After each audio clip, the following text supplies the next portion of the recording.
In the early days, long before witches were feared and hunted, they were revered and cherished.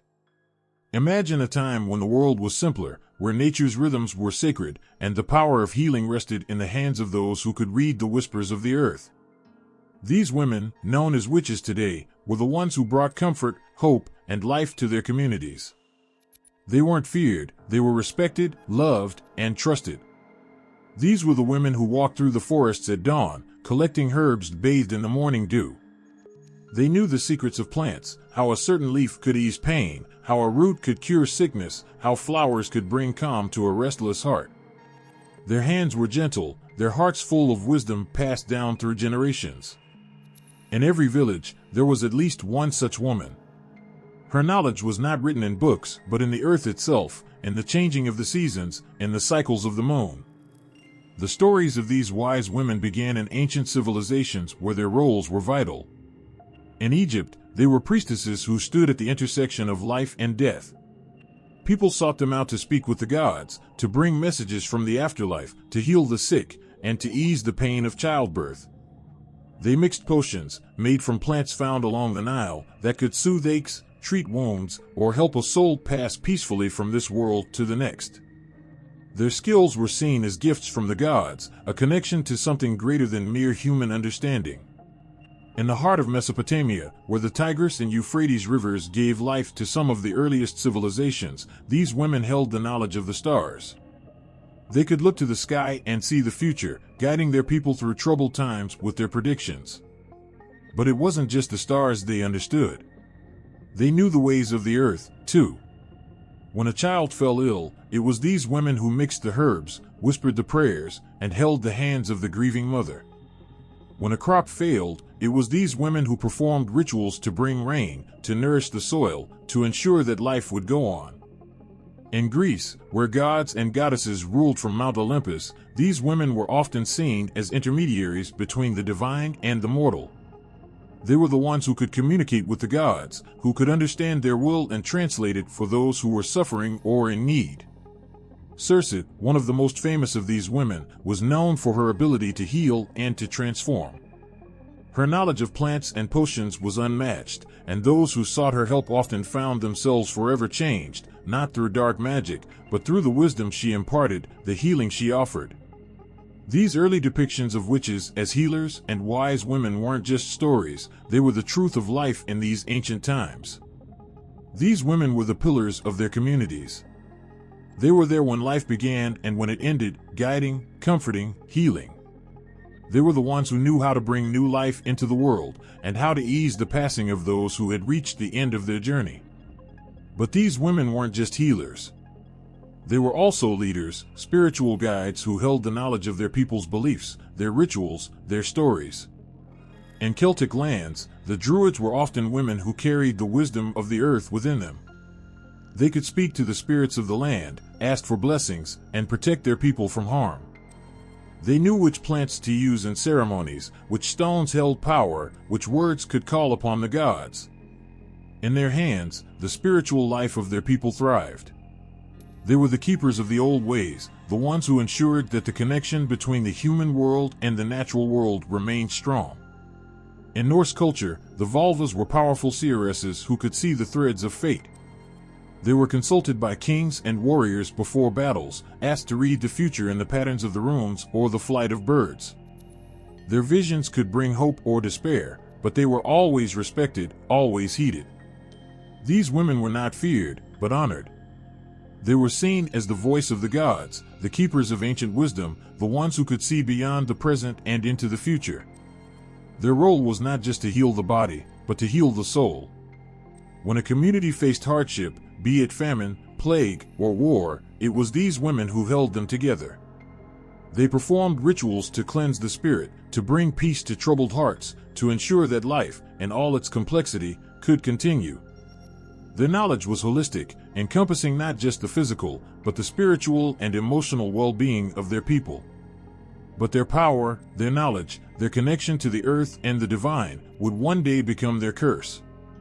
For now, though, they were the heart of their communities, the bringers of life, the holders of ancient wisdom. They were the ones people turned to in times of need, the ones who could bridge the gap between the mortal and the divine, the ones who understood the delicate balance of life and death, sickness and health, despair and hope.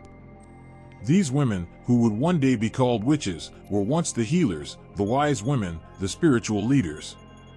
Their knowledge was a gift, their power a blessing. They were not feared, but loved. Not hunted, but sought after. They held the knowledge of the earth in their hands, and with it, they healed, comforted, and guided their people through the cycles of life. They were, in every sense, the heart of the ancient world, the keepers of a sacred knowledge that connected all living things. In the heart of ancient civilizations, the hands of women were the first to reach out in times of sickness, fear, and pain. Their touch was more than just comforting, it was life-saving. These women, who understood the mysteries of the body and the soul, became the guardians of healing in their communities. They knew that healing was not just about mending the physical, it was about nurturing the spirit, bringing hope where there was despair, and light where there was darkness. In ancient Egypt, the role of women in healing practices was woven into the very fabric of society. Women were midwives, herbalists, and priestesses, their knowledge passed down through generations. They were the ones who stood by during the birth of a child, ensuring that both mother and baby survived the ordeal. Their hands, skilled and gentle, held the power to give life. In their small, clay jars, they kept the oils and ointments that could ease the pain of childbirth, heal wounds, and protect against the scorching sun. But their work didn't end at the birthing bed. When someone in the village fell ill, it was these women who were called upon. They knew the plants that grew along the banks of the Nile, how to use them to brew teas, make poultices, and craft medicines that could cure fever, soothe aching muscles, or calm a troubled mind. These women were more than healers, they were priestesses who connected their people to the divine. In the temples of Egypt, women served as intermediaries between the gods and the people. They performed rituals, offering prayers for healing and protection. The goddess Isis, known for her magical healing powers, was often invoked by these priestesses. They believed that through Isis, they could channel the divine energy needed to heal the sick and protect the vulnerable. Their prayers were whispered in the quiet of the temple, their hands moving over the sick and wounded with a grace that came from knowing they were part of something much larger than themselves. In Mesopotamia, where the rivers Tigris and Euphrates nourished the land, women also held the keys to healing. They were the ones who could read the signs of the gods and the stars, who knew which plants to harvest under which phase of the moon. In small, dimly lit rooms, these women mixed herbs with honey, their hands moving with a rhythm passed down from their mothers and grandmothers. They knew that healing was not just about the body, it was about the spirit as well. They spoke to the sick in soothing tones, telling them stories of the gods who would protect them, of the earth that would heal them, of the sky that would guide them. In their care, the sick found not just medicine, but comfort and hope. These women were also responsible for the spiritual well-being of their communities. They performed rituals to cleanse the soul, to protect against evil spirits, to ensure that the gods smiled upon their people. Their role was sacred, their knowledge revered. They were the keepers of ancient wisdom, the ones who knew how to keep the balance between the physical and the spiritual, the mortal and the divine. In Greece, the role of women in healing practices was equally vital. Women were often the first to care for the sick and wounded, using their knowledge of herbs and plants to treat ailments. They were the ones who knew how to stop the bleeding, how to ease the pain of a broken bone, how to calm a feverish child. Their homes were filled with the scent of dried herbs, their shelves lined with jars of potions and ointments. These women were not just caregivers, they were the heart of their communities, the ones who ensured that life continued, even in the face of illness and death. But Greek women were more than just healers, they were also seers, able to read the will of the gods and the signs around them. The Pythia, the oracle of Delphi, was the most famous of these women. She was consulted by kings and warriors, her words guiding them in their most difficult decisions. The Pythia was believed to be a vessel for the god Apollo, her prophecies revealing the will of the gods. But there were many other women, lesser known but equally powerful, who used their gifts to heal and protect their people. They were the ones who could see the future and the patterns of the stars, who could interpret the dreams of the sick and the troubled, who could call upon the gods for protection and healing. In the temples, women also played a key role in the spiritual life of their communities. They were the ones who performed the rituals, who made the offerings, who prayed for the health and safety of their people. They knew that healing was not just about the body, it was about the soul, about ensuring that the gods were pleased, that the spirits of the dead were at peace, that the living were protected. These women, in Egypt, Mesopotamia, and Greece, were more than just healers, they were the lifeblood of their communities. Their knowledge was vast, their skills unparalleled. They were the ones who ensured that life continued, even in the face of sickness and death. They were the ones who connected their people to the divine, who ensured that the balance between the physical and the spiritual was maintained.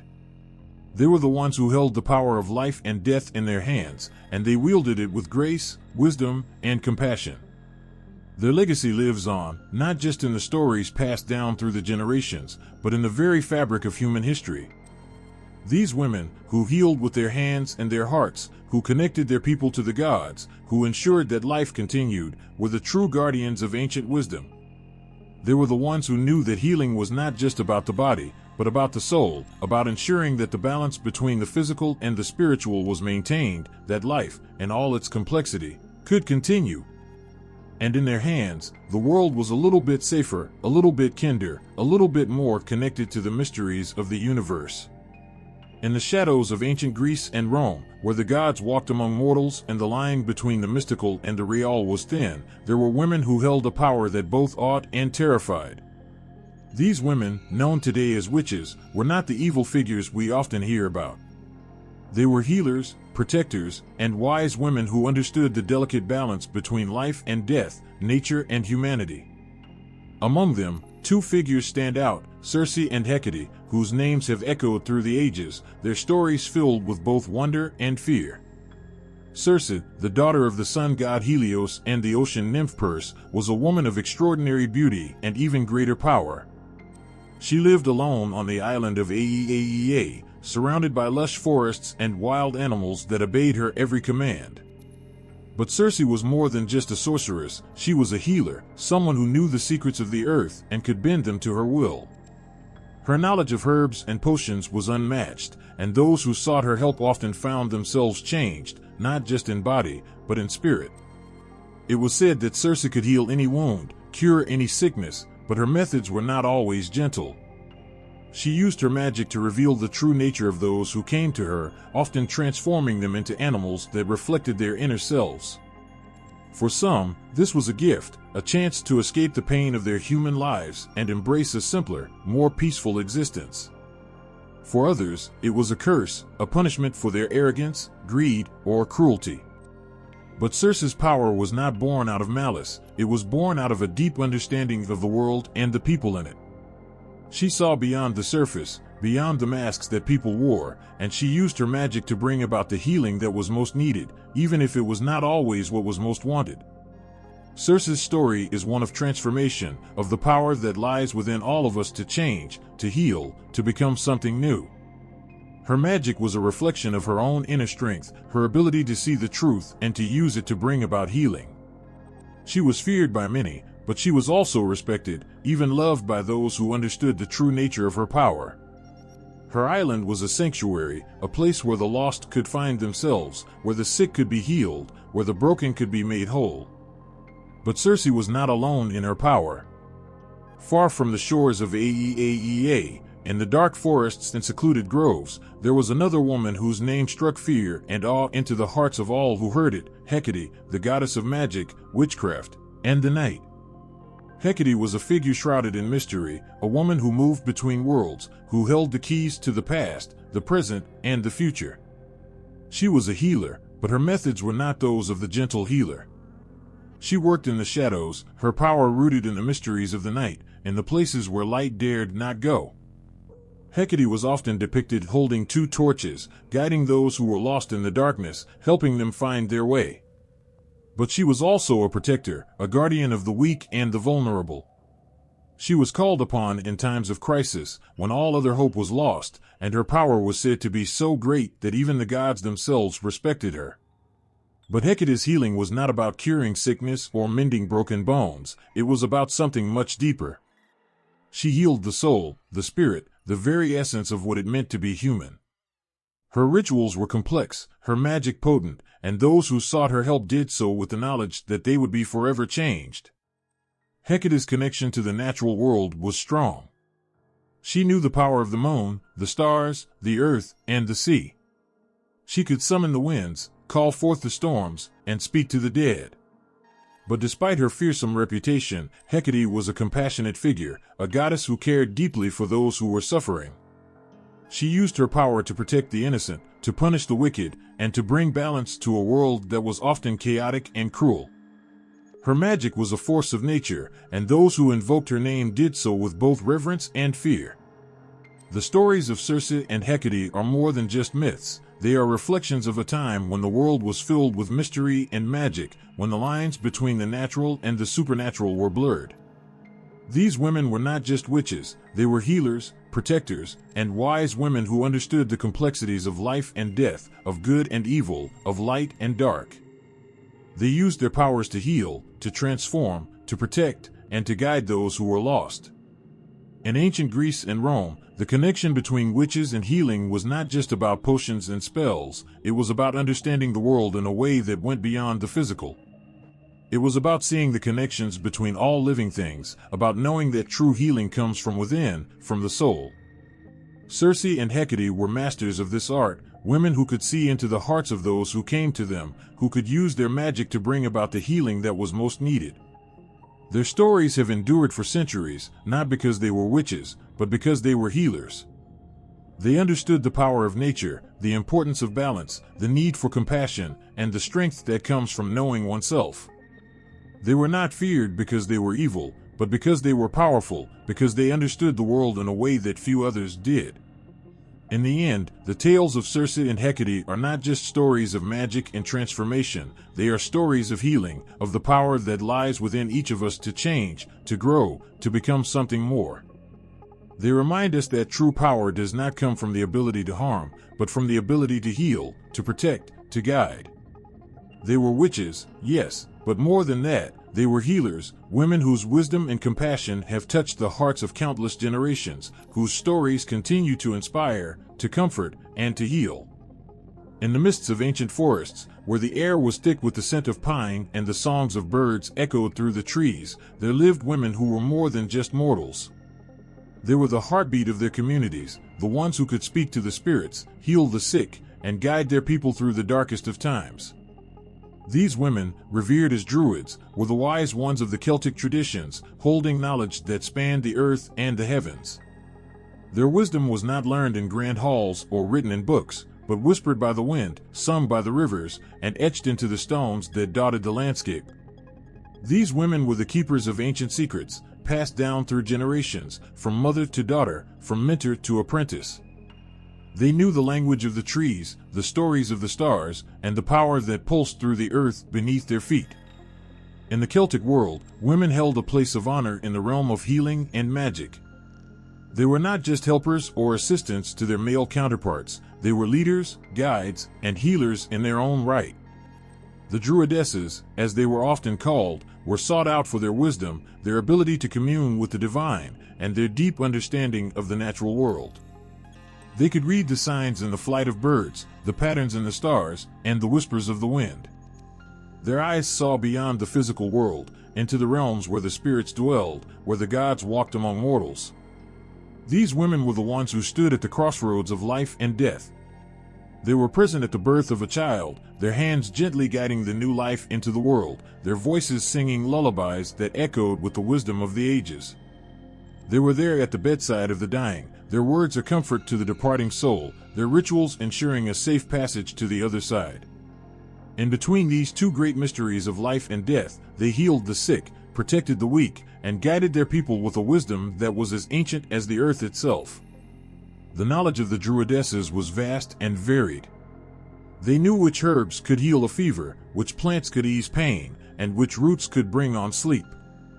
Their knowledge of the natural world was unparalleled, and their ability to heal was seen as a gift from the gods. But their role as healers was only one aspect of their power. They were also the spiritual leaders of their communities, the ones who could speak to the gods, who could interpret the will of the spirits, and who could guide their people through times of crisis. These women were not feared, but respected. They were the ones who ensured the fertility of the land, who blessed the harvest, who protected the warriors before they went into battle. Their rituals were complex, their magic potent, and their connection to the divine undeniable. They could call upon the spirits of the land, the water, the sky, and the fire, asking for their protection, their guidance, and their blessings.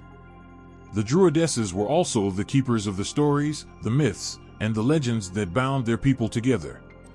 They knew the tales of the gods, the heroes, and the ancient ones who had walked the earth before them. They passed these stories down through the generations, ensuring that the wisdom of the past was never lost, that the lessons learned by their ancestors would guide the generations to come. In the Celtic world, the boundary between the physical and the spiritual was thin, and the druidesses were the ones who could move between these two realms. They could see the spirits that lingered in the forests, hear the voices of the ancestors in the wind, and feel the presence of the gods in the flames of the sacred fire. They were the bridges between the seen and the unseen, the physical and the spiritual, the living and the dead. These women were not just healers, they were protectors, guides, and guardians of the ancient wisdom. Their power came not from force or fear, but from their deep connection to the earth, the gods, and the spirits.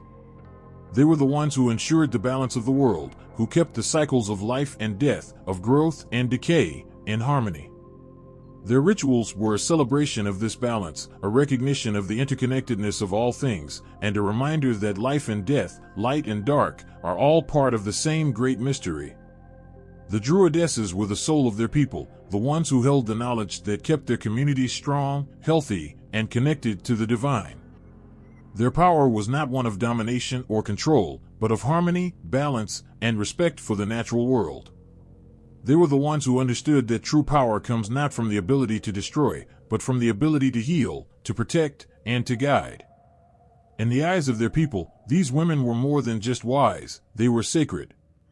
Their knowledge, their skills, and their connection to the divine made them the most revered members of their communities.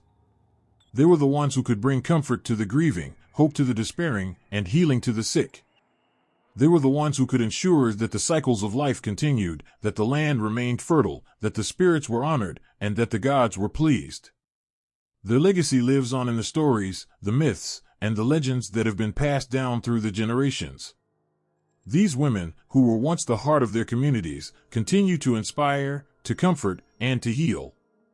Their wisdom, their knowledge, and their connection to the natural world remain a powerful reminder of the importance of harmony, balance, and respect for all living things. They were the druidesses, the wise women of the Celtic traditions, and their legacy is one of healing, protection, and guidance that continues to resonate through the ages. In the cold, harsh lands of the north, where the winds howled through the fjords and the nights stretched long and dark, there lived women who were more than mere mortals. These were the sorceresses and vulvas of Norse mythology, women whose wisdom and power commanded both respect and fear.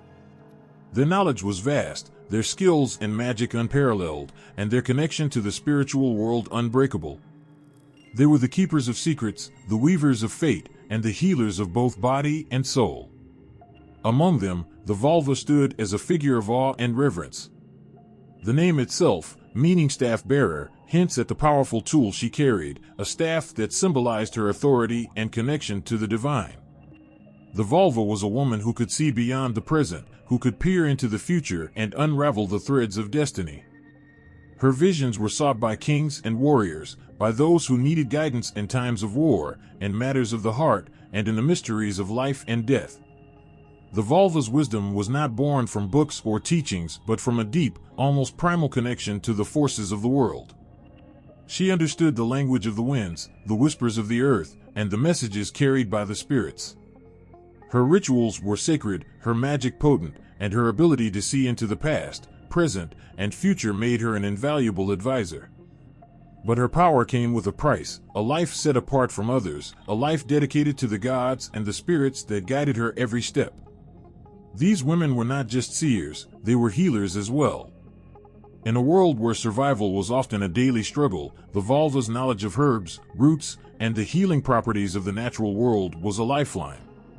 She could ease the pain of a wound, bring peace to a troubled mind, and heal the ailments of both body and spirit. Her remedies were crafted with care, her incantations whispered with reverence, and her touch brought comfort to those in pain. But the vulva was also feared, for her power was not just in healing but in her ability to control the forces of life and death. She could summon storms, calm the seas, and even bring about the end of life when it was deemed necessary. Her rituals were complex, her magic dark and mysterious, and those who sought her help did so with both hope and trepidation. The vulva's connection to the gods was strong, and she often served as a mediator between the divine and the mortal. She could communicate with Odin, the All-Father, who was said to be the master of magic and the seer of all things. It was believed that Odin himself sought the wisdom of the vulvas, for even the gods respected their power.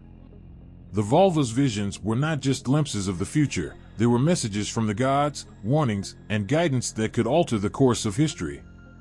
One of the most famous vulvas in Norse mythology is the Seeress of the Voluspa, a prophetic poem that tells of the creation of the world, its eventual destruction, and the rebirth that follows. In this poem, the seeress speaks with authority, her words carrying the weight of ages, her visions clear and terrifying.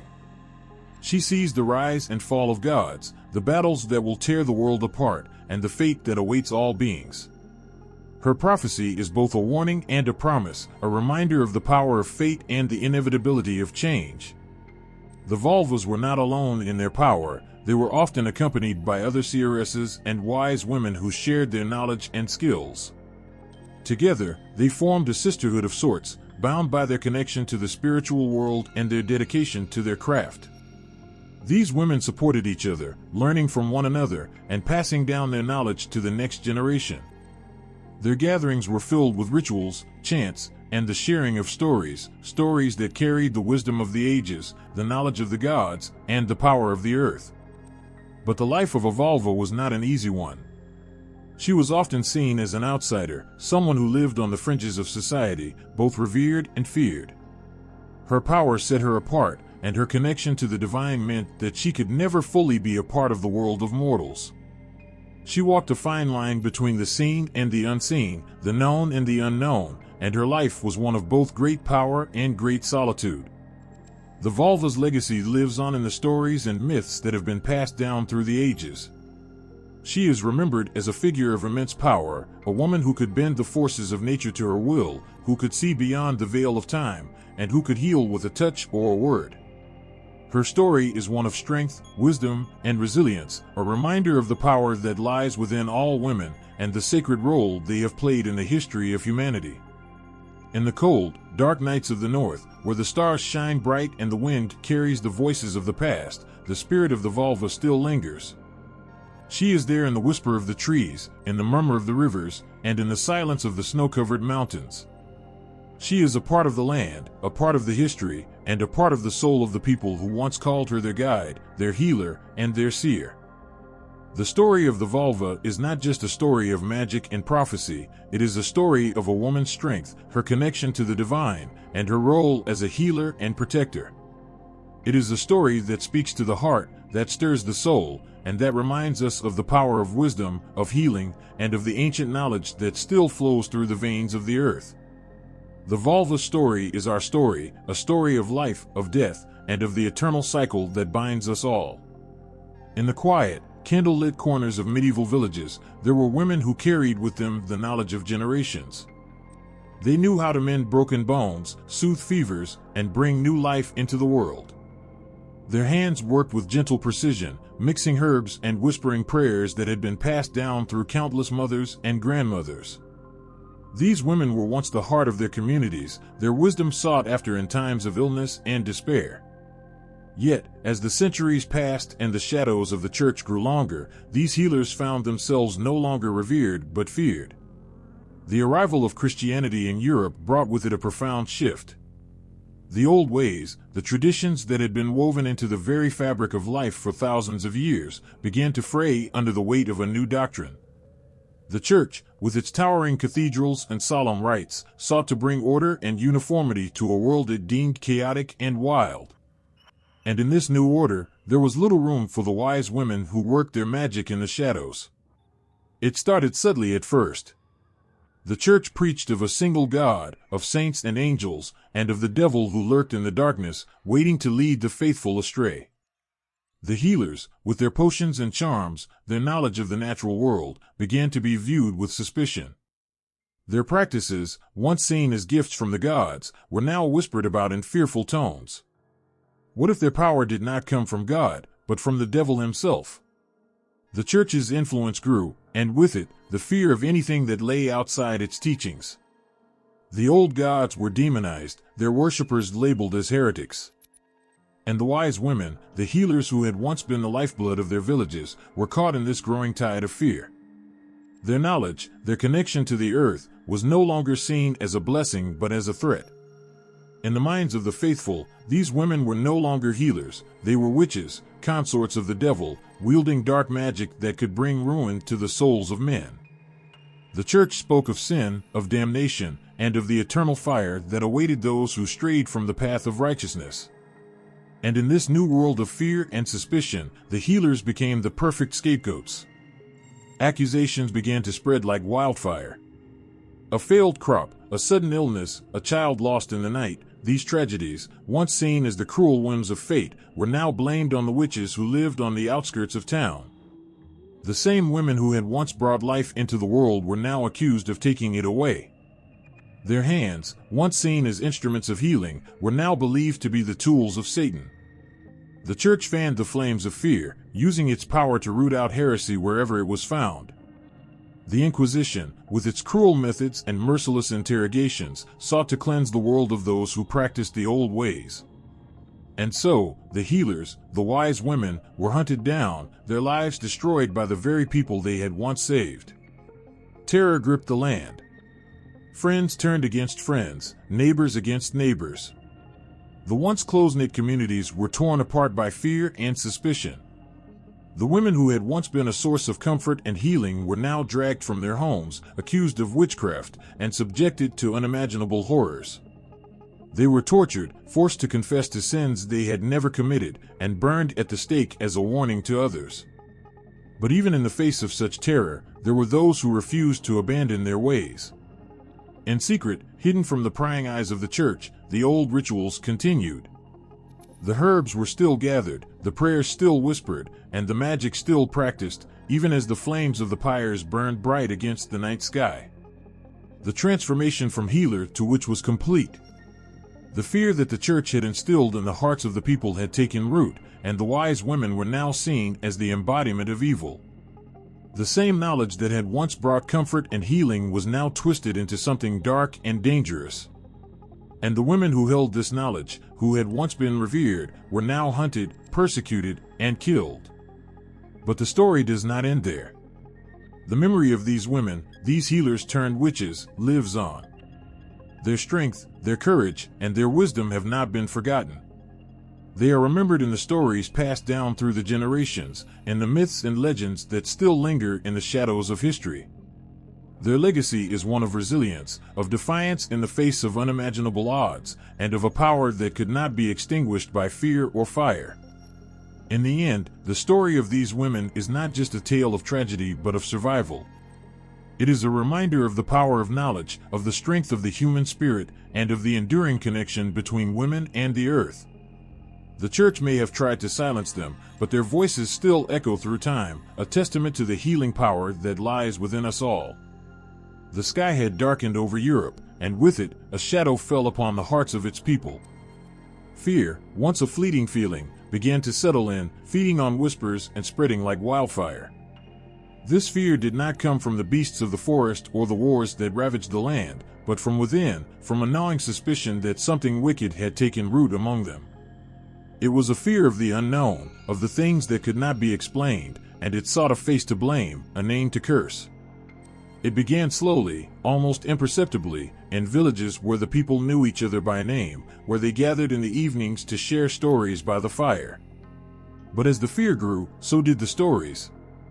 They spoke of women, women who lived alone on the edges of towns, women who knew the secrets of herbs and healing, women who were different. What was once seen as wisdom became twisted into something dark, something dangerous. These women, once the lifeblood of their communities, became the embodiment of all that was feared. A bad harvest, a sudden illness, a child's unexplained death, these tragedies that had once been met with sorrow and acceptance were now met with suspicion. The people, desperate to make sense of their suffering, began to look for someone to blame. The healers, the midwives, the wise women who had once been sought out in times of need, were now the ones whispered about in the dark. They became the scapegoats for a world that seemed to be spinning out of control. It didn't take long for the whispers to turn into accusations. One woman, then another, and another, were pointed out as the source of the village's woes. They were accused of unnatural acts, of consorting with dark forces, of bringing ruin upon their neighbors. The fear that had been brewing in the hearts of the people now boiled over into rage. And in their rage, they turned on those who had once been their healers, their friends, their kin. The first witch hunts began as small, localized events, an angry mob here, a frightened village there. But like a storm gathering strength, they grew, spreading from village to village, from town to town. The church, which had long warned against the dangers of heresy, now turned its gaze toward the so-called witches. With the church's blessing, the witch hunts became organized, systematic, and terrifyingly efficient. The trials were cruel and unjust. Women were dragged from their homes, often in the dead of night, accused of crimes they could not defend themselves against. They were stripped of their dignity, tortured until they confessed to sins they had never committed. The fear in the hearts of the accusers fueled their cruelty, and the more women they condemned, the more powerful that fear became. These women, once healers, now labeled as hags, were no longer seen as human. They were painted as monstrous, as creatures who had given themselves over to the devil in exchange for power. Their knowledge of herbs, once revered, was now seen as witchcraft, their midwifery as sorcery. The tools of their trade, pestles, mortars, herbs, became damning evidence against them. The witch hunt spread like a plague, infecting towns and cities across Europe. The fear, once a whisper, had grown into a deafening roar. Thousands of women were caught in the net of suspicion, accused of crimes that could not be proven, and condemned to die in the most horrific ways.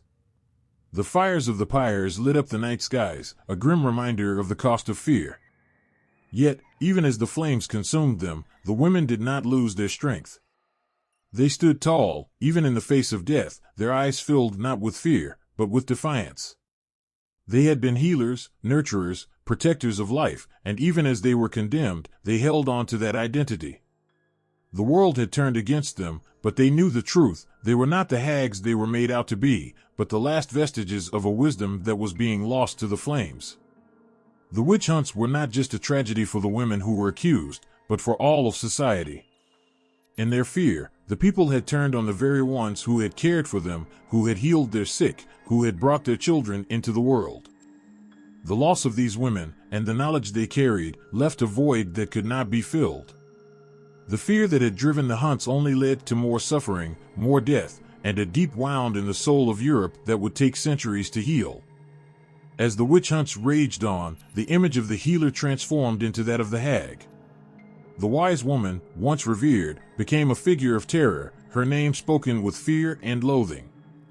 The very qualities that had made these women valuable, their knowledge, their independence, their strength, were now used to condemn them. The fear that had taken root in the hearts of the people had twisted everything, turning light into darkness, love into hate. The fires eventually died down, but the scars remained. The witch hunts left behind a legacy of fear and suspicion that would linger for generations. The image of the witch, the hag, became ingrained in the collective memory, a symbol of the dangers that lie in the unknown. But beneath that fear, the truth remained. The women who were hunted, who were burned, were not hags, but healers, and their story is one of strength, resilience, and a wisdom that could not be extinguished by the flames. Even today, as we look back on those dark times, we can still hear the echoes of their voices, strong and defiant, reminding us of the true cost of fear and the strength that lies in the hearts of women. In the dimly lit chambers of monasteries and cathedrals, a book was born, a book that would cast a long and terrible shadow over Europe. Its pages were filled with words that dripped with venom, words that twisted and turned in the minds of those who read them. This book did not tell tales of wisdom or healing, but of darkness, of malevolence, of a force that could only be battled through fire and blood. It was called the Malleus Maleficarum, the Hammer of Witches, and its impact would be felt for centuries. The ink on its pages was barely dry before it began to spread, carried by the hands of priests and inquisitors, of men who believed they were on a divine mission. They clutched this book like a weapon, its words as sharp as any blade. It was written to root out evil, to seek and destroy those who had turned away from God and embraced the devil. But the evil it sought was not hidden in dark forests or lonely mountains. It was found in the homes of the ordinary, in the hearts of women who had once been trusted, loved, and revered. The Malleus Maleficarum was not just a book, it was a declaration of war against women who knew the secrets of the earth, against those who dared to wield power in a world that sought to deny it to them. The book spoke of witches as enemies of God, as servants of Satan who used their powers to harm the innocent, to corrupt the faithful, to bring ruin upon the world. It described in lurid detail the supposed rituals and pacts these women made with the devil, painting them as creatures of darkness, as beings who were no longer fully human. The fear that had already taken root in the hearts of the people now had a voice that spoke with authority and conviction. The Malleus Maleficarum gave form to the nightmares that had plagued the minds of men, giving them a name and a face to hate. Witches were no longer just wise women, they were demons in human form, and they needed to be destroyed. The book did more than just fuel the fear, it provided a blueprint for action. It laid out, in cold, calculated detail, how to identify, interrogate, and execute those who were suspected of witchcraft. It spoke of the signs to look for, the marks of the devil that could be found on the bodies of women, the ways in which they could be forced to confess their sins. Torture was not just allowed, it was encouraged, seen as a necessary tool to extract the truth. And the truth, once extracted, was always the same: these women were guilty, and they deserved to die. The Malleus Maleficarum spread like wildfire through Europe, its influence seeping into every corner of society. It was read by priests, by judges, by those who held power over life and death. And in their hands, it became a weapon of unimaginable cruelty. Women were dragged from their homes, accused of crimes they could not possibly have committed, subjected to unspeakable horrors, all in the name of rooting out evil. The accusations that followed were as relentless as they were absurd. A woman who healed the sick with herbs was accused of poisoning them with witchcraft. A midwife who delivered a stillborn child was said to have cursed the infant in the womb. A woman who spoke too freely, who refused to be silent, was labeled a witch for daring to challenge the order of things. And with the Malleus Maleficarum in hand, there was no need for proof. The mere accusation was enough to seal their fate. The hysteria that followed was all-consuming. Towns and villages were gripped by fear, each neighbor watching the other with suspicion. The slightest misfortune, a failed crop, a sudden illness, a strange dream, was enough to ignite the flames of paranoia. And once those flames were lit, they were almost impossible to extinguish. The accused were tortured until they confessed, and once they confessed, they were executed. But even in death, they were not free, for their names were cursed, their families shunned, their memories tainted by the lies that had been forced from their lips. The Malleus Maleficarum did not just condemn individuals, it condemned generations. The women who were accused, tortured, and killed left behind children, husbands, parents who were forever marked by the stain of witchcraft. Families were torn apart, communities destroyed, all because of the words in a book that had no place for mercy or doubt. And yet, through it all, there were those who refused to give in to the madness. There were whispers of resistance, of those who saw the truth, who knew that these women were not witches, but victims of a world gone mad with fear. These whispers were few and far between, drowned out by the roar of the witch hunts, but they existed, a small, flickering light in the darkness. The Malleus Maleficarum may have been written to destroy, but it could not destroy the truth. It could not erase the memories of the women who had once been healers, wise women, mothers, and friends. It could not extinguish the knowledge that had been passed down through generations, the knowledge that was buried deep in the earth, waiting to be uncovered once again. The impact of the Malleus Maleficarum was profound and terrible. It changed the way the world saw women, turning them from nurturers into nightmares, from healers into hags. But it also left behind a legacy of resistance, of those who refused to be silenced, who held on to the truth even in the face of overwhelming darkness. The book may have been a hammer, but the women it sought to destroy were not so easily broken. Their strength, their resilience, their defiance in the face of unimaginable cruelty is a testament to the power of the human spirit. And even as the world burned around them, they held on to the truth that they were not monsters, but women who had been caught in the grip of a madness that had nothing to do with them. In the dim glow of candlelight, beneath the arches of cold stone cathedrals, artists and scribes toiled away, their hands crafting images and tales that would shape the minds of generations. The air was thick with the scent of ink and parchment, and in the silence of those hallowed halls, something began to shift. The brushstrokes that once painted women as tender healers, their hands gentle as they tended to the sick, started to twist and curl into something darker, something menacing. The quills that once wrote of wise women, keepers of ancient knowledge, began to scratch out words that dripped with suspicion and fear. In the pages of illuminated manuscripts and the frescoes on chapel walls, a transformation was taking place, a transformation that would turn the figure of the healer into the figure of the hag. Where once there had been images of women, serene and calm, holding herbs and salves, now there were depictions of figures hunched and twisted, their faces lined with malice. Their eyes, once clear and wise, were now filled with a wild, dangerous gleam. And in their hands, where once they held the tools of healing, they now clutched at symbols of dark magic, bubbling cauldrons, writhing snakes, and charms meant to curse rather than cure. The art of the Middle Ages was a mirror, reflecting the fears and beliefs of the time. And as fear of witchcraft began to grow, so too did the images that fed into that fear. These images did not just spring from the minds of artists, they were born from the collective anxieties of a society that was grappling with the unknown.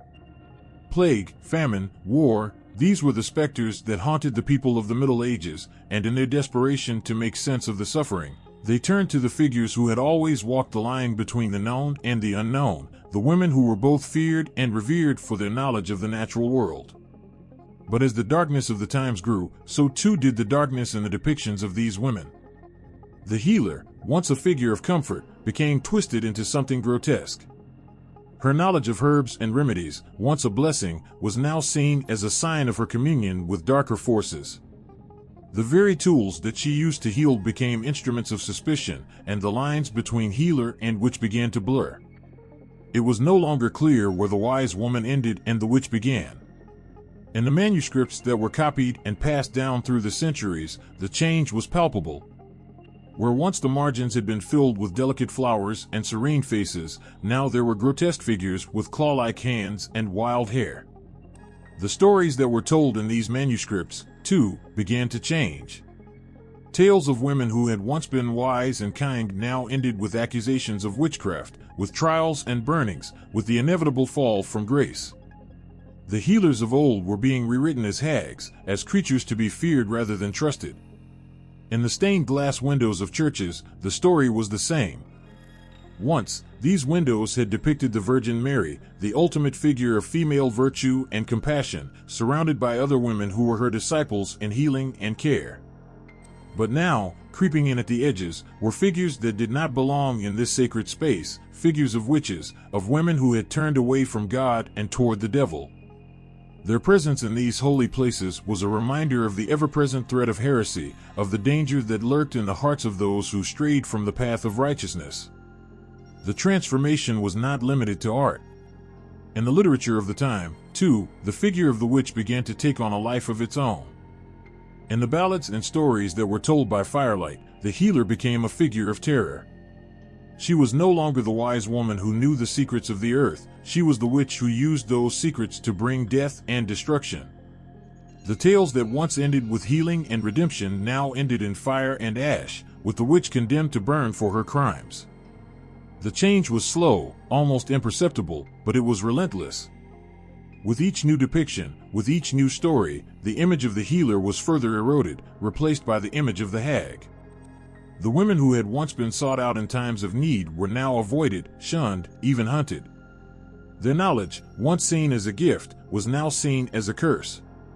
And as the centuries passed, the image of the witch became ever more distorted, ever more removed from the reality of the women it claimed to represent. Yet even as the art and literature of the time worked to transform these women into figures of fear, the truth remained. Beneath the layers of ink and paint, beneath the words that twisted their stories into something dark and dangerous, the healers of old still lived. Their wisdom, their strength, their compassion, they could not be fully erased. And in the quiet places, in the spaces where the light of the candles did not reach, their true image remained, waiting to be rediscovered. The Middle Ages may have sought to turn healers into hags, but it could not fully extinguish the light that had always burned within them. For every image of a twisted, malevolent witch, there was still a memory of the healer who had brought comfort in times of pain, who had stood at the bedsides of the sick, who had been a beacon of hope in a world that was often dark and unforgiving. And though the world around them may have changed, the essence of who they were, their courage, their wisdom, their unwavering commitment to healing, remained, a truth that could not be painted over or written out of existence. In the shadowed corridors of history, a chilling echo reverberates through the ages, a tale of fear, persecution, and untold suffering. This is the story of the European witch hunts, a dark chapter where suspicion turned neighbors into enemies, and the innocent were swept into a maelstrom of cruelty and despair. The story begins in the late 15th century, a time when Europe was already grappling with wars, plagues, and upheavals.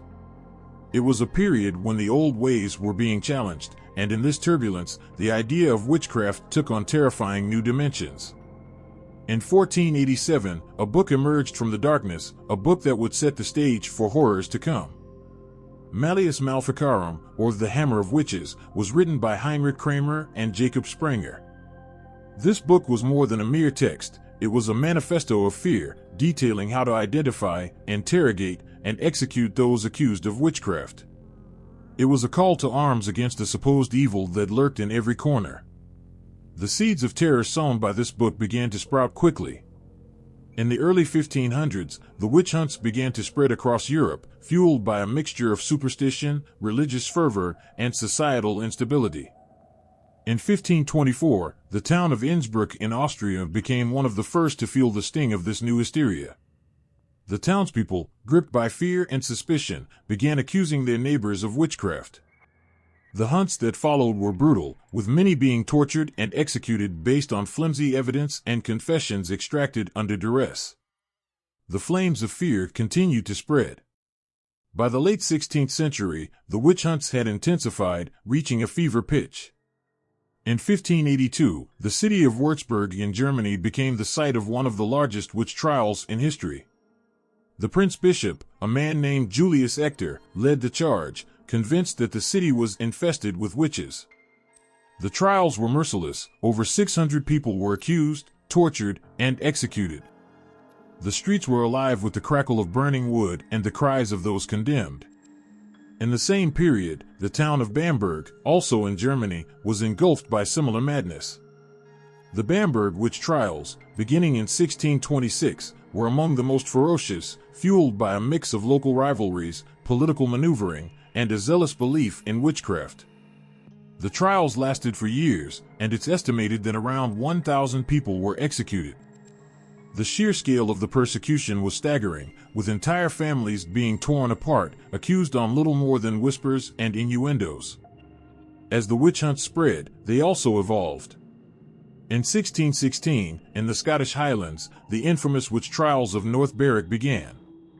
Here, accusations were not just about spells and curses, but about conspiracy against the king. The trials were notorious for their brutal interrogation techniques and the political motivations behind them. Those accused were subjected to horrifying torture, and many confessed to crimes they had not committed just to escape the unbearable pain. The 17th century brought some signs of change, though not for the better. The witch hunts reached their zenith in the early 1600s, but the backlash began to build. In 1620, in the small town of Torsåker in Sweden, a group of women were accused of witchcraft. The trials and executions here were marked by their gruesome details. One of the accused, a woman named Margarita, was burned alive along with her infant child, a heart-wrenching symbol of the cruelty of the times. Yet, even as the witch hunts continued, cracks began to appear in the foundation of this dark period.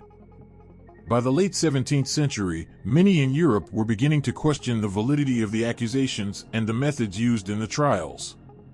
The intellectual movement known as the Enlightenment began to challenge the old beliefs, advocating for reason and evidence over superstition and fear. In 1692, the Salem witch trials in colonial America, though distant, reflected the same kind of paranoia that had gripped Europe. The trials, fueled by local tensions and religious fervor, became a symbol of the destructive power of fear and hysteria. As the 18th century dawned, the witch hunts began to wane. The last known execution for witchcraft in Europe occurred in 1782 in Gelnhausen, Germany, marking the end of a dark and turbulent era.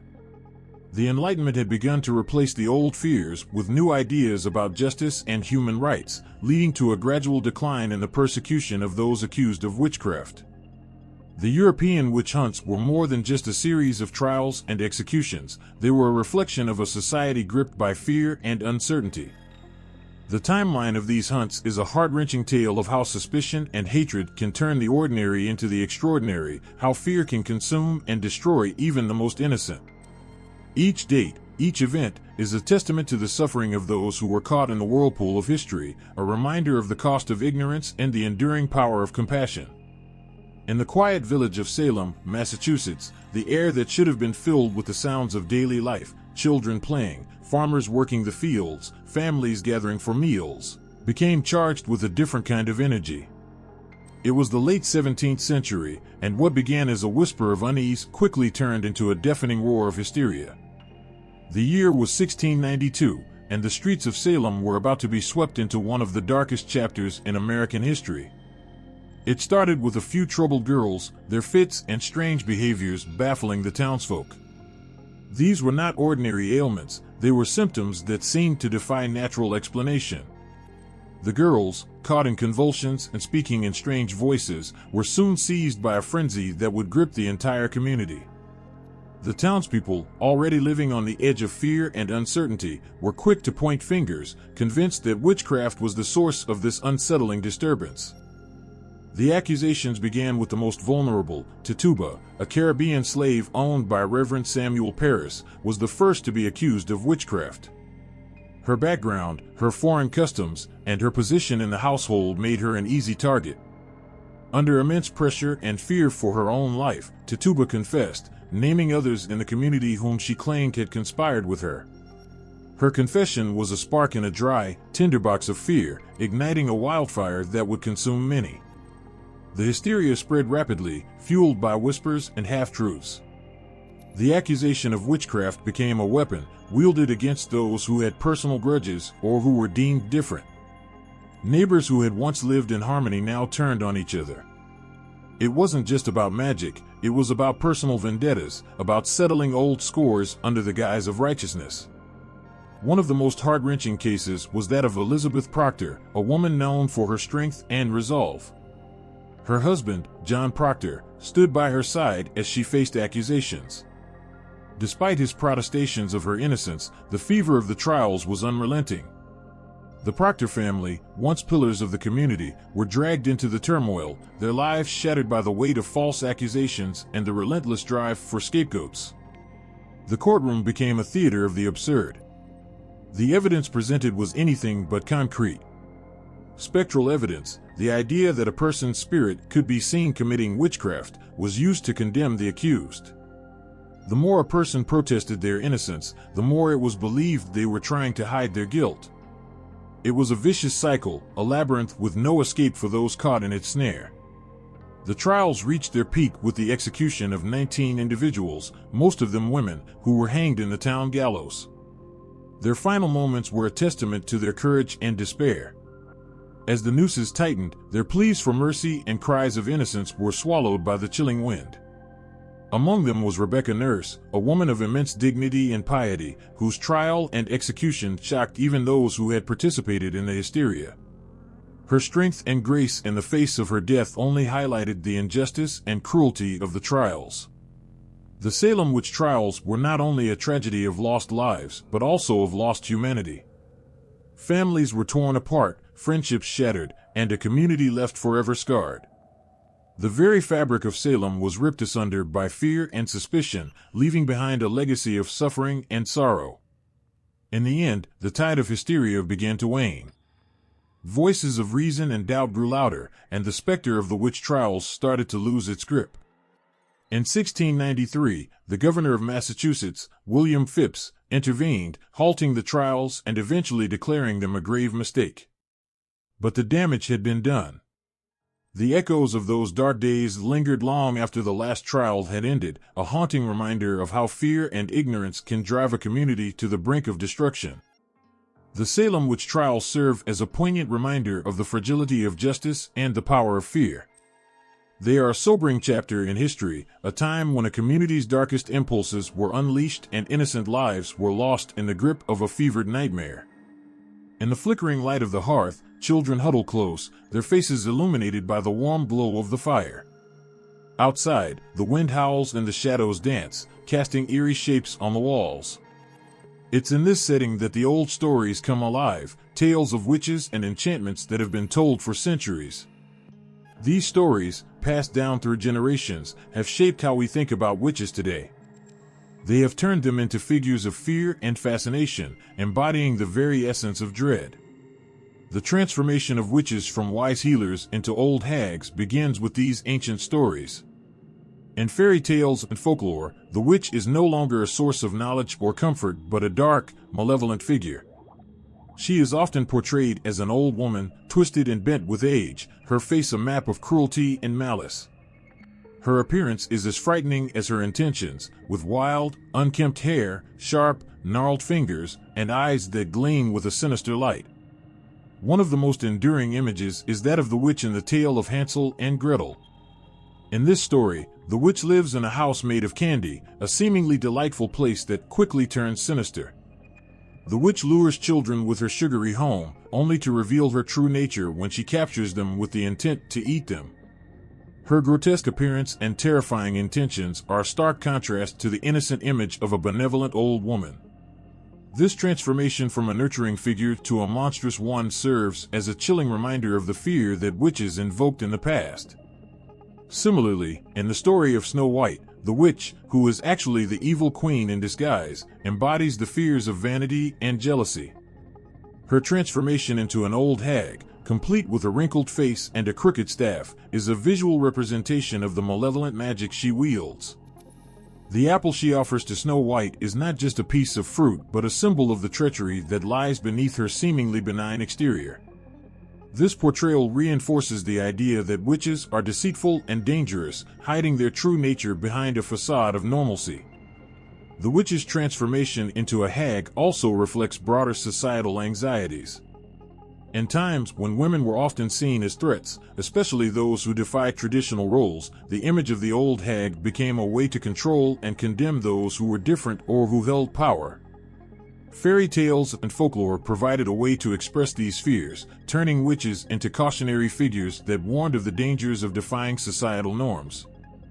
These tales did more than just frighten, they also reinforced cultural norms and expectations. The old hag witch was often portrayed as someone who had been cast out from society, living alone in the forest or a dilapidated cottage. This isolation was both a punishment and a reflection of her status as an outcast. Her story was a warning to those who might stray from the accepted path, a reminder of the consequences of not conforming to societal expectations. In addition to fairy tales, folklore from around the world also contributed to this transformation. Stories from various cultures depict witches as malevolent beings, with a focus on their physical appearance as a reflection of their inner evil. In some cultures, the witch is a hag who preys on children or seeks revenge on those who have wronged her. These stories share common themes of transformation and malevolence, reinforcing the idea of the witch as a figure to be feared and avoided. As these stories were told and retold, they became ingrained in popular culture, shaping how people viewed witches. The image of the old hag persisted, evolving over time, but always retaining its core elements of fear and malice. From the early fairy tales to modern adaptations in books, movies, and television, the witch as an old hag has remained a powerful symbol of the dark and the unknown. Even today, this image continues to influence how witches are portrayed in popular media. The old hag is a familiar trope, appearing in countless stories and films. She is often depicted as a cunning and dangerous figure, embodying the fears and anxieties of the times. Her presence in these stories serves as a reminder of the deep-seated fears that have shaped our understanding of witches. As we sit by the fire, listening to these old stories, it's impossible not to feel a shiver of unease. The image of the witch as an old hag is more than just a character in a story, it's a reflection of our fears and a symbol of the darkness that lurks just beyond the edges of our understanding. The transformation of the witch from a healer to a hag is a poignant reminder of how fear can change the way we see the world and the people in it. In the flickering candlelight of Renaissance Europe, the world was on the cusp of transformation. The old shadows of fear and superstition were slowly being pushed aside as a new light of reason and inquiry began to shine through. This period, marked by an explosion of artistic and intellectual progress, was also a time when the perception of witches began to shift dramatically. During the Renaissance, the fervor of witch hunts that had gripped Europe for centuries started to lose its grip. The era's emphasis on humanism and the revival of classical knowledge began to challenge the old beliefs that had justified so much suffering. Scholars and thinkers began to question the validity of witchcraft accusations and the methods used to persecute those accused. The once dominant belief in witches as agents of the devil began to be viewed through a new lens of skepticism and doubt. One poignant example of this shift can be seen in the work of the great philosopher and scientist René Descartes. His famous assertion, "I think, therefore I am," symbolized a new way of thinking that placed reason and doubt at the center of human understanding. Descartes and others like him began to argue that claims of witchcraft and magical powers needed to be examined with the same critical scrutiny as any other phenomenon. This shift in thinking was not immediate, nor was it universally accepted, but it marked the beginning of a profound change in how witches were perceived. As the Renaissance gave way to the Enlightenment, this transformation became even more pronounced. The Enlightenment, an era defined by its emphasis on reason, science, and empirical evidence, began to challenge the very foundations of belief in witchcraft.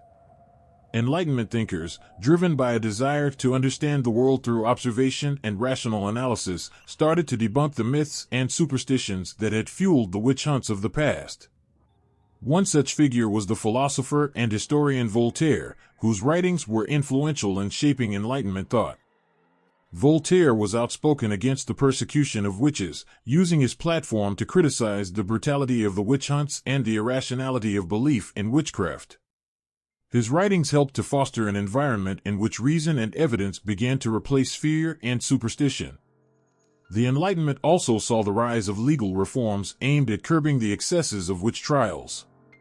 Laws began to be enacted that required stronger evidence for accusations of witchcraft and that provided legal protections for the accused. This shift in legal standards was a direct result of the growing recognition that the witch hunts had been fueled by fear and ignorance rather than by genuine evidence of wrongdoing. One of the most tragic and powerful symbols of this change is the story of the last witch trials in Europe. In the early 18th century, the witch hunts that had once been so fervent began to fade into memory. The last recorded execution for witchcraft in Europe took place in Gelnhausen, Germany, in 1782. By this time, the Enlightenment had already begun to reshape attitudes toward witchcraft and the supernatural. The trial and execution in Gelnhausen were a grim reminder of the past, but they also marked the end of an era. The Enlightenment's emphasis on reason and empirical evidence had begun to prevail, putting an end to the era of witch hunts. In the stories and records from this period, the shift is palpable. Where once there had been reports of confessions extracted through torture and executions carried out with ruthless efficiency, there began to be a growing outcry against such practices. The tales of witch hunts were increasingly seen as cautionary tales of the dangers of unchecked fear and superstition. The very notion of witchcraft began to be questioned, with many coming to see it as a relic of a more ignorant and superstitious past. The Renaissance and Enlightenment periods were not just times of artistic and intellectual growth, they were also times of profound change in the way people understood the world around them. The shift from fear and superstition to reason and evidence marked a turning point in the history of witchcraft. The old images of witches as malevolent figures were replaced by a growing recognition of the irrationality and cruelty of the witch hunts. This change did not come without struggle and resistance. Many continued to cling to the old beliefs, and the transition was often slow and painful. But as reason began to take hold, the old fears started to recede, and the image of the witch began to change. No longer were witches seen as agents of dark magic and malevolence. Instead, they were increasingly recognized as victims of a past era's ignorance and fear. In the hearts of those who lived through this transformation, the change was deeply felt. For many, it was a time of hope and renewal, a time when the light of reason began to dispel the shadows of superstition. The stories of the witch hunts became a powerful reminder of the dangers of fear and ignorance, and a call to embrace reason and compassion. As the old fears faded and new ideas took root, the figure of the witch began to evolve. The image of the old hag, once a symbol of terror, began to be seen in a different light. The Renaissance and Enlightenment periods were times of profound change, times when the world began to see witches not as symbols of evil, but as victims of a past era's darkest fears. In the heart of a bustling city, where the glow of neon signs competes with the light of stars, old legends come alive in new and surprising ways. Here, witches have shed their ancient cloaks of fear and darkness and stepped into the spotlight, casting a spell of fascination that mingles with contemporary life. In modern folklore, the image of the witch has undergone a dramatic transformation. No longer just a figure of terror and superstition, the witch has evolved into a complex symbol, embodying both lingering fears and newfound admiration. This dual nature is evident in the way witches are portrayed in books, movies, and popular culture today. On one hand, the old fears linger, echoing from the depths of history. Horror movies and thrillers still harness the witch as a symbol of malevolence and dread. The witch's cauldron, bubbling with dark potions, and her chilling cackle have become staples in stories that seek to invoke fear and suspense.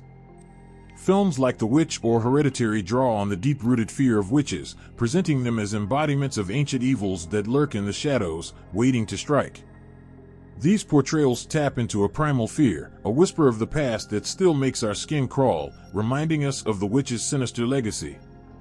Yet, alongside these haunting figures, a different kind of witch has emerged, a figure of empowerment and positivity. In modern folklore, this new image of the witch is not one of fear but of strength and wisdom. She is a symbol of independence and personal power, often portrayed as a wise woman who knows the secrets of nature and the universe. This transformation is reflected in popular culture, where witches are often depicted as heroines in their own right. Books like The Witch's Daughter by Paula Braxton and series such as Charmed or Sabrina the Teenage Witch celebrate witches as characters of depth and complexity. These stories highlight their abilities to overcome challenges, harness their powers for good, and stand up against injustice. The witch's role as a healer and protector is brought to the forefront, presenting her as a guardian of ancient knowledge and a defender of the oppressed. In contemporary society, the witch has also become a symbol of empowerment for many who seek to reclaim and celebrate their personal power. Modern witchcraft, or Wicca, has gained popularity as a spiritual practice that emphasizes harmony with nature, personal growth, and the celebration of the feminine divine. The resurgence of interest in Wicca and other modern witchcraft traditions reflects a broader desire to reconnect with the earth and its cycles, to find balance, and to embrace one's inner strength. This movement has breathed new life into the image of the witch, transforming her from a figure of fear into a beacon of wisdom and self-discovery. In festivals and gatherings around the world, witches are celebrated as symbols of creativity and empowerment. Events like the Pagan Pride Day and various witchcraft festivals draw thousands of people who come together to celebrate their spiritual practices, share knowledge, and express their identities. These gatherings are a testament to the witch's evolving role in modern folklore, highlighting her as a positive and unifying force rather than a figure to be feared. The modern portrayal of witches also finds its way into fashion and art, where the witch's image is used to convey themes of rebellion and individuality. The witch's traditional garb, the pointed hat and dark cloak, has been reimagined in contemporary fashion, symbolizing a blend of mysticism and modernity. Art and design draw on the witch's imagery to explore themes of transformation and self-expression, creating a rich tapestry of visuals that celebrate the witch's complex legacy. This new image of the witch resonates on a deeply emotional level. For many, the witch represents a powerful archetype of self-reliance and resilience. She embodies the courage to stand up for oneself and others, to embrace one's unique gifts, and to challenge the status quo. This modern witch is a figure who breaks free from the constraints of traditional roles and expectations, carving out her own path in a world that is ever-changing. Yet, the shadows of the past still linger, and the fear of witches, though less dominant, has not entirely disappeared. The old tales of witches as dangerous and malevolent figures are still told and retold, reflecting our ongoing struggle with the unknown and the mysterious.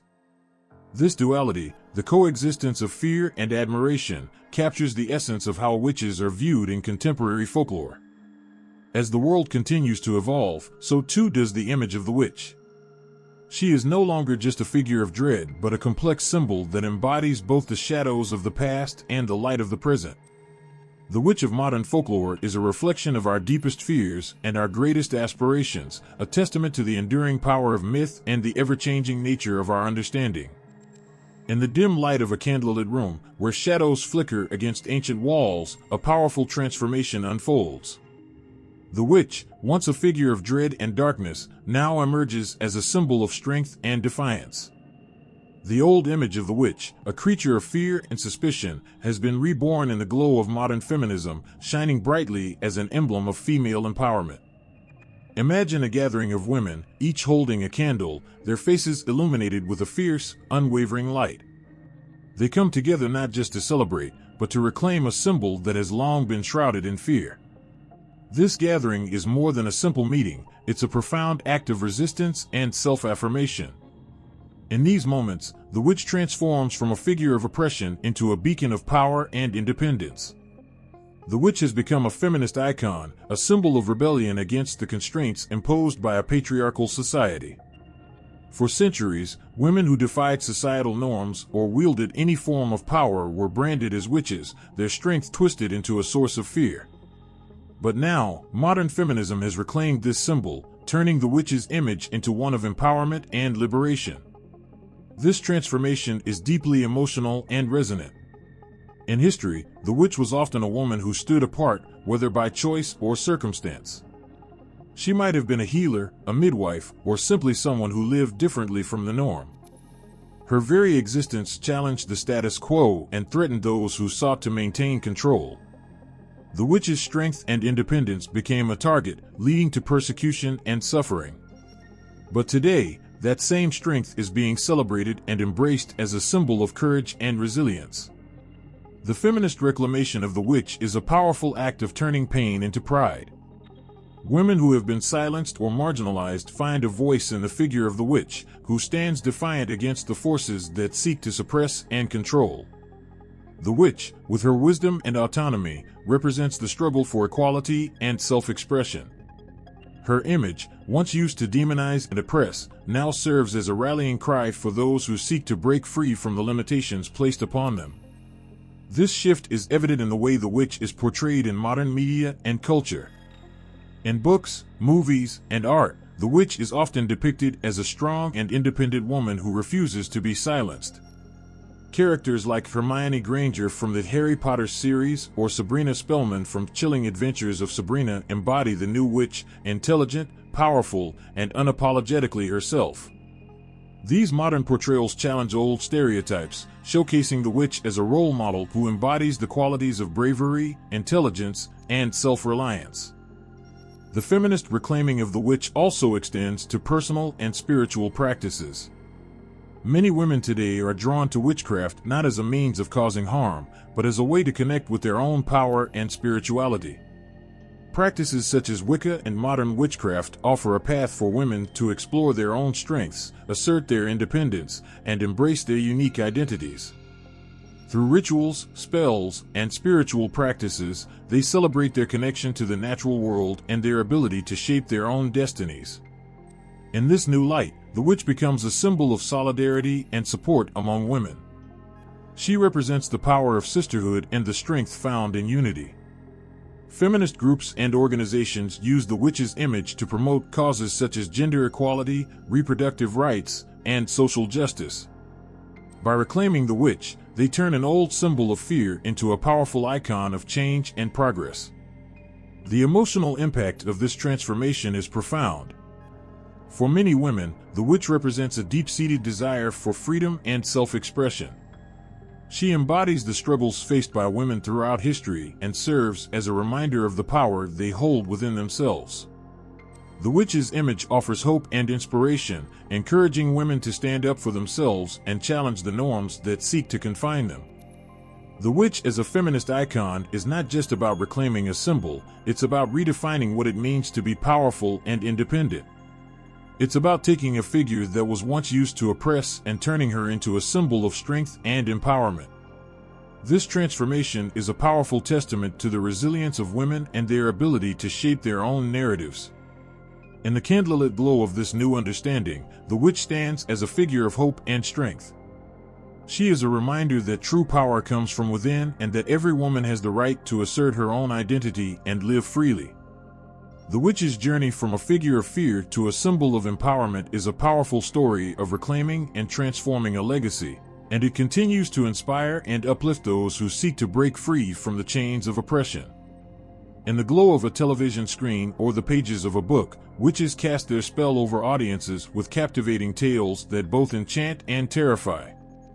These modern depictions of witches evoke a range of emotions, from fear to fascination, as they reflect society's evolving views on power, magic, and identity. Start with the Wicked Witch, a figure whose malevolence and dark magic gripped the imagination. Characters like the Wicked Witch of the West from The Wizard of Oz or the Evil Queen from Snow White represent an age-old archetype of the witch as a source of terror. Their appearances are designed to unnerve: green skin, sharp features, and cackling laughter.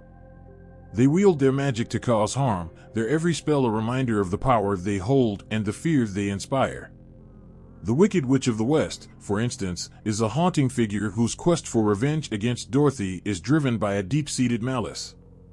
Her flying monkeys, her army of malevolent creatures, and her relentless pursuit create an atmosphere of dread that holds audiences spellbound. The fear she instills is not just about the danger she poses, but about the darker aspects of power and ambition. Yet, the story doesn't stop with the Wicked Witch. Modern media has introduced a new breed of witch, one who defies the old stereotypes and embodies strength and empowerment. Characters like Hermione Granger from the Harry Potter series and Sabrina Spellman from Chilling Adventures of Sabrina represent this new vision. They are witches who use their abilities not for malevolence, but for good, showcasing courage, intelligence, and compassion. Hermione Granger, with her intellect and resourcefulness, is more than just a magical student. She is a symbol of empowerment and resilience. Her spells and potions are tools she uses to fight for justice and protect her friends. Her character resonates deeply, embodying the idea that magic, when used wisely, can be a force for good. Similarly, Sabrina Spellman, in her modern adaptation, navigates the complexities of adolescence while balancing her life as a witch. Her struggles and triumphs reflect a deeper narrative of self-discovery and personal strength. Sabrina's journey is not just about harnessing magical powers, but about finding her own path and standing up for what she believes is right. These modern portrayals of witches offer a stark contrast to their wicked counterparts. They reflect contemporary values of empowerment and individuality, showing that magic can be a means of personal growth and societal change. In these stories, witches are not simply figures of fear, but complex characters who grapple with their own moral dilemmas and use their powers to make a difference. The emotional impact of these portrayals is profound. They provide audiences with characters who are both relatable and aspirational. Seeing witches who are strong, wise, and compassionate challenges old fears and offers a new perspective on what it means to wield power. The stories of these empowered sorceresses inspire and uplift, encouraging viewers to embrace their own strengths and to use their abilities for the greater good. In literature, modern witches are also depicted with nuance and depth. Books like The Witch's Daughter by Paula Braxton and A Discovery of Witches by Deborah Harkness present witches as individuals with rich histories and complex motivations. These characters are not just magical beings, but are deeply human, with their own dreams, struggles, and desires. The portrayal of witches in contemporary media taps into a broader cultural conversation about power and identity. By reimagining witches as figures of empowerment rather than fear, modern stories challenge outdated stereotypes and offer a more inclusive and inspiring vision of magic.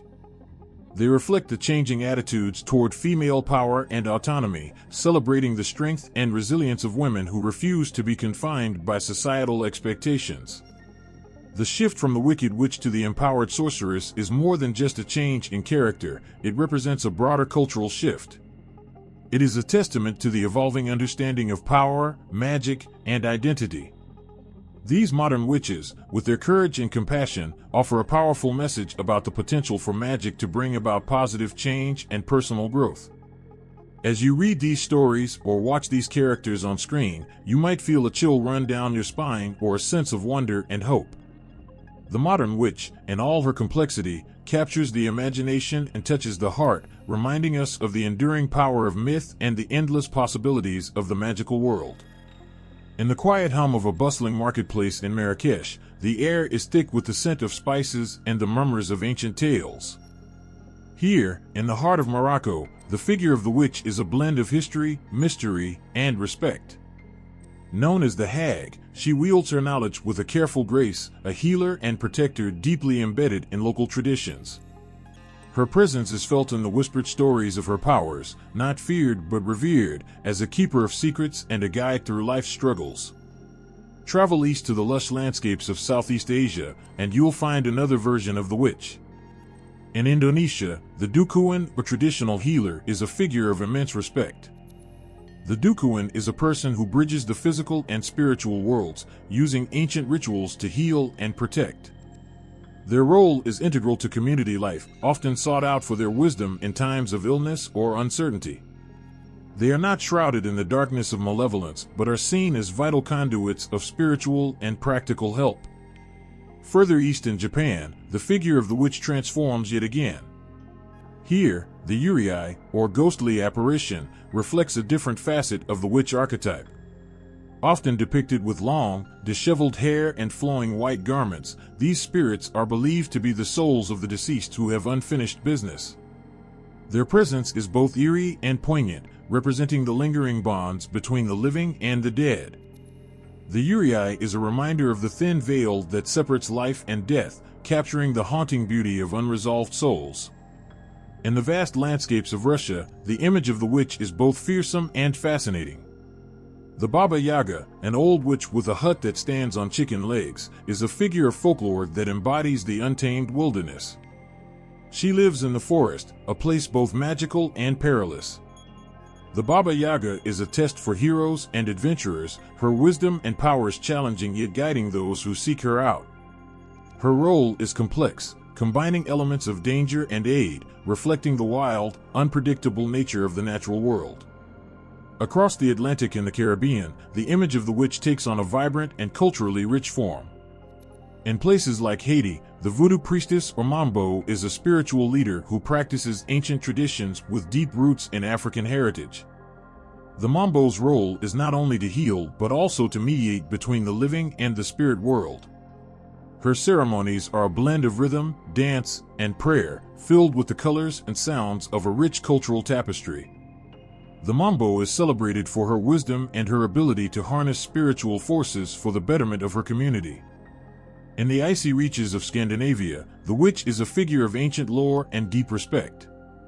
The Volva was a seeress, a woman who held the power to see into the future and commune with the spirits. Her role was crucial in Norse society, offering guidance and foretelling events that shaped the course of lives and destinies. The Volva's presence in sagas and myths is a testament to the reverence for her abilities and the role she played in maintaining the balance between the human and the divine. Travel to South America, where the figure of the witch is entwined with the lush jungles and ancient traditions. In the Andes, shamans and medicine women are revered for their deep connection to the earth and their knowledge of medicinal plants. Their practices are a blend of ancient Andean spirituality and healing traditions, with rituals that honor the spirits of the land and seek to bring harmony between the physical and spiritual worlds. In each of these diverse cultures, the image of the witch evolves, reflecting the values, fears, and aspirations of different societies. Whether viewed with awe, respect, or caution, the witch remains a powerful figure whose role spans the realms of healing, wisdom, and the mystical. The global perspective on witches reveals a rich tapestry of beliefs and practices, each adding a unique thread to the fabric of the witch's story. From the revered hag of Morocco to the enigmatic Uriai of Japan, the witch is a figure who transcends borders and cultures, embodying both the mysteries of the unknown and the profound connections between people and their spiritual lives. Each culture's depiction of the witch offers a glimpse into their values and beliefs, highlighting the universal themes of power, knowledge, and the human quest to understand the unseen forces that shape our lives. In the soft glow of candlelight, a circle of people stands together, their hands linked in unity. They chant softly, their voices melding into a harmonious blend of ancient words and modern reverence. Here, in the heart of a contemporary ritual, the figure of the witch is no longer a source of fear but a symbol of profound connection and personal power. This is a place where old myths meet new meanings, and the witch is reborn in the warmth of modern paganism and Wicca. In these spiritual practices, the witch is celebrated not for her darkness, but for her light. Modern paganism and Wicca offer a new perspective on the witch, a figure who embodies balance, harmony, and respect for nature. In these traditions, the witch is a guide, a teacher, and a protector of the earth. Her role is intertwined with the cycles of nature, the phases of the moon, and the rhythms of the seasons. She is a keeper of ancient wisdom, using her knowledge to bring about healing and harmony. Consider the scene of a ritual during the full moon. As the moonlight spills across the sacred space, participants gather to honor the goddess and celebrate the power of the lunar cycle. Here, the witch's role is to channel the energies of the moon, guiding the group through ceremonies that celebrate the cycles of life, death, and rebirth. The moon's soft, silvery light casts a gentle glow on their faces, illuminating the reverence with which they approach their rituals. In Wicca, the witch is often seen as a priestess or priest who works in harmony with the divine. The practice involves the use of spells and rituals not to wield power over others, but to align with the natural forces and seek guidance from the divine. The emphasis is on positive intentions and personal growth, using the magic of the witch to enhance one's life and the lives of others. It's about creating positive change and fostering a deep connection with the divine and the natural world. Modern paganism and Wicca also bring forward the idea of the witch as a healer. The knowledge of herbs, rituals, and the natural world is cherished and passed down through generations. Practitioners often use these traditions to help themselves and their communities, offering support during times of illness or personal crisis. The witch's wisdom becomes a source of comfort and healing, offering remedies that connect the physical and spiritual realms. In these modern practices, the witch's connection to nature is profound and deeply respected. The rituals are often centered around the changing seasons and the cycles of the earth. During the Sabbats, which mark the wheel of the year, practitioners celebrate the transitions from one season to the next, honoring the harvest, the return of the light, and the deep rest of winter. These celebrations are a way to align with the natural world and acknowledge the interconnectedness of all life. One can't help but feel a sense of wonder and peace as they witness these rituals, where the witch's role is not about wielding fearsome power but about fostering love and understanding. In the warm embrace of the circle, there's a palpable sense of community and support. The rituals and spells performed are about invoking positive energies, seeking balance, and honoring the divine presence in all things. The transformation of the witch in modern paganism and Wicca reflects a broader shift in how we view power and spirituality. No longer is the witch a figure of dread and persecution, but one of wisdom and reverence. This change offers a powerful narrative of redemption and renewal, highlighting the enduring connection between humans and the natural world. In the quiet moments of reflection during a ritual, the air is filled with a sense of profound peace. The witch, in her role as a guide and healer, brings comfort and clarity, helping individuals navigate their personal journeys and connect with the greater mysteries of life. The witch's wisdom and compassion become a source of strength, offering solace and inspiration to those who seek it. This modern reinterpretation of the witch is a celebration of the past and a hopeful vision for the future. It's a reminder of the power of tradition and the ways in which ancient practices can be adapted to meet the needs of today's world. In the rituals, the ceremonies, and the quiet moments of reflection, the witch's role is cherished and honored, a testament to the enduring power of magic and the deep connection between the human spirit and the natural world. In the midst of a vibrant protest, where chants of change fill the air and people hold signs that declare their demands for justice, a group of individuals stand out with their own unique message.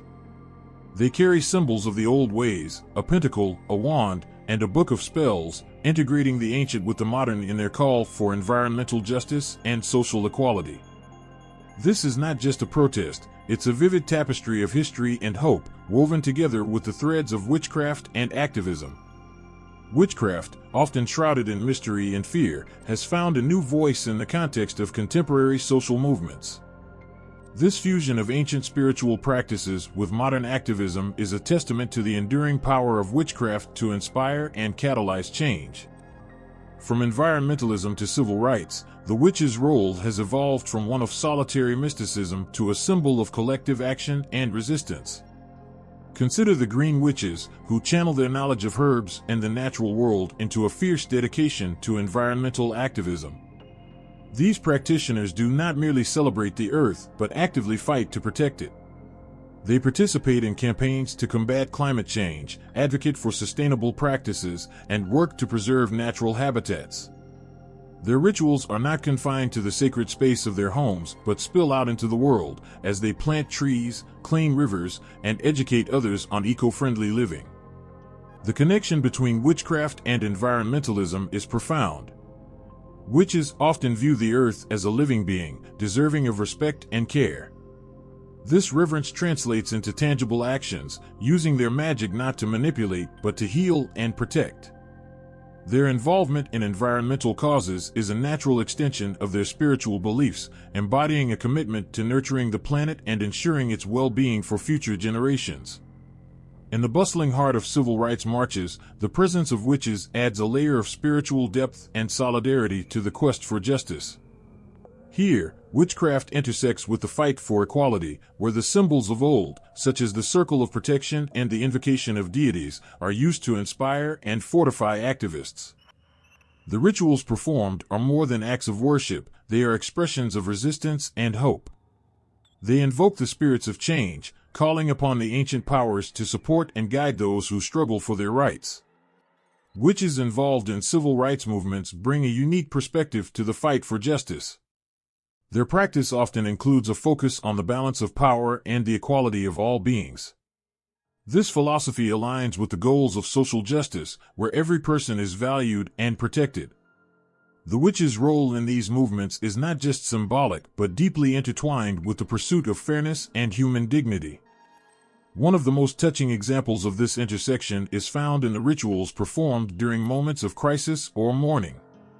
When communities face violence or loss, witches often hold ceremonies to honor the victims, offer support to the grieving, and strengthen the collective spirit of resistance. These rituals provide a space for healing and reflection, bridging the gap between the spiritual and the social. In the feminist movement, witchcraft has emerged as a powerful symbol of women's empowerment. The witch's historical association with rebellion against patriarchal norms resonates deeply with the struggle for gender equality. Feminists who embrace witchcraft do so as a way to reclaim power and assert their rights. The imagery of the witch becomes a rallying cry for breaking free from traditional roles and asserting one's place in the world. This empowerment is not limited to women alone. The embrace of witchcraft within various social movements highlights the universal appeal of its principles. The magic of the witch becomes a source of strength for all who face oppression or marginalization. By invoking ancient practices and beliefs, activists tap into a rich tradition of resistance and resilience. The connection between witchcraft and social movements is a profound example of how ancient practices can find new meaning in the modern world. The witch's role has transformed from one of solitary practice to a beacon of collective action.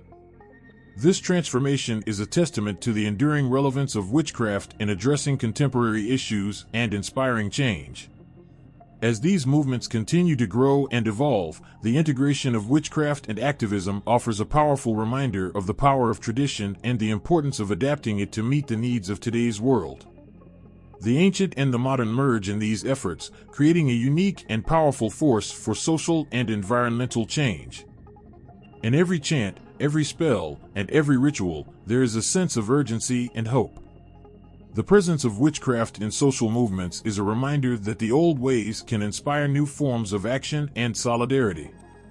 The witch, once feared and misunderstood, now stands as a symbol of strength, resilience, and the enduring quest for justice and balance in the world. In the flickering light of a crackling fire, tales of witches weave through the air, each story carrying echoes of the past. The journey from healer to hag is etched into the very fabric of human history, a journey marked by transformation, fear, and reverence. This evolution is not merely a shift in perception but a testament to the enduring legacy of witches in folklore and culture. Once upon a time, in ancient villages and bustling cities, witches were celebrated figures of wisdom and healing. They were the wise women who knew the secrets of herbs, the healers who soothed aching bodies and mending souls. Their knowledge was sought after and respected, their potions and spells seen as gifts that connected the human and the divine. In every potion brewed and every charm cast, they were guardians of life's mysteries, offering comfort and hope. Yet, as the ages passed, the image of the witch began to darken. From the embrace of healing to the shadow of fear, the transition was marked by suspicion and change. As society grew more uncertain and fearful of the unknown, the witch's role transformed from a revered healer to a feared hag. The same woman who once brought solace with her touch and wisdom now faced the scorn and dread of those who misunderstood her. The whisper of her name became a curse, her powers twisted into symbols of malevolence. In the cold, silent hours of the witch hunts, the air was thick with fear. Innocent women were accused, tried, and punished for the very gifts that once made them cherished. The witch's transformation into a hag was not just a shift in perception but a societal shift that sought to control and erase what was misunderstood. In the dim light of these dark times, the true nature of the witch became obscured, overshadowed by hysteria and prejudice. As centuries turned, the figure of the witch continued to evolve. In literature and media, the hag became a symbol of dark magic and danger. Yet, even in these tales of terror, there remained a glimmer of the old respect and mystery. The witch's legacy was not entirely lost, but transformed into a new form of narrative, a story of power and rebellion, of a woman who defied conventions and wielded her magic against a world that sought to silence her. In modern times, the witch's image has begun to shift once again. The fears of the past are met with a renewed sense of respect and fascination. Today's witches are often depicted as strong, independent figures who embrace their powers and celebrate their identities. They are symbols of empowerment, resilience, and the reclaiming of ancient wisdom. The journey from healer to hag and back to a figure of strength reflects a broader cultural shift towards understanding and acceptance. The legacy of witches in folklore and culture is a tapestry woven with threads of fear and admiration, darkness and light. It is a story of women who have been both vilified and celebrated, their roles evolving in response to the changing tides of society. This legacy speaks to the enduring power of the witch's spirit, a spirit that refuses to be defined by fear or prejudice but instead stands as a symbol of strength and defiance. In every story told, and every depiction of the witch, there is a reminder of the complexity and depth of this figure. The witch is not merely a relic of the past, but a living symbol of human experience. Her journey from healer to hag is a reflection of the struggles and triumphs of those who have walked this path before, and a beacon for those who continue to seek understanding and connection. As we look back on the evolution of the witch, we see not just a change in image, but a profound story of transformation and endurance. From the ancient healers who were once revered to the hags who faced persecution, and finally to the modern figures of empowerment, the legacy of witches is a testament to the resilience of the human spirit. It is a story of how fear can transform into respect, how darkness can give way to light, and how the essence of the witch remains a powerful and enduring force in our collective imagination. In the flickering light of the fire, as the stories of witches are told and retold, their legacy lives on. It is a reminder that the journey from healer to hag is not just a tale of fear and transformation, but a reflection of the enduring strength and mystery of the witch.